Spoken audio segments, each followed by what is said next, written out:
No, have Clare boss Paul Madden here after what was an entertaining fair here in Newry, Paul, but I guess that's not the prism you're looking at it through.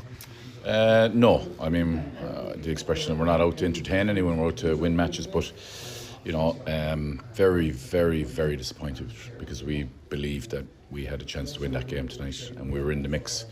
A couple of unforced errors maybe at the end cost us. A couple of decisions went against us, maybe that cost us. But overall, I suppose the one thing coming out of the huddle after the game is that the players now need to really, honestly, 100% stand up and believe that we're good enough to beat anyone in this division. If Down are the so-called walk-away champions-elect, I thought for 65 minutes of that game we were as good as them, if not better. So a lot to work on. We had a lot of wides in the first half. Shots were on, so I have no problem at times when the shot's on and we miss it, but our lads just, as I said, go back to need to believe now that we're good enough, and we're completely and utterly switched on to Westmeath now. So yeah, and there came times in that game where we responded really well to sucker punches, like that period before half time. Pity the first half didn't go on a bit longer because they were growing in stature, and then when Down had that third quarter surge again, Clare kicked. Yeah, look, we conceded a soft goal. We conceded another one from a turnover that we'd be disappointed with. But that was kind of the nature of the game a bit as well. We got a couple of goals maybe from turnovers on them.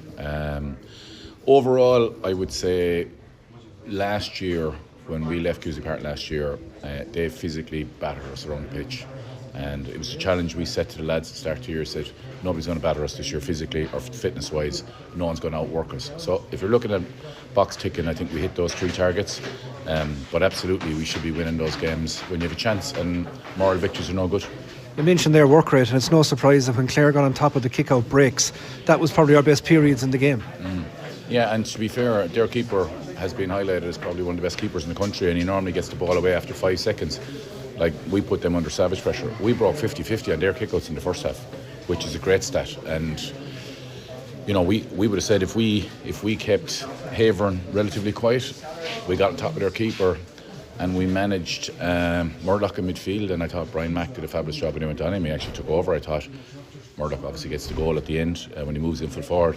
But before the game, if we thought we'd have won those battles, we would have been very happy, Which is why I know you're not into moral victories, but there are so many positives to take for the week. Well, no, 100%. And it's the nature of it now. We're completely 100% focused. I said to the lads afterwards, that's a disappointment. You've 30 seconds to get it out of your head by the time you get off the pitch.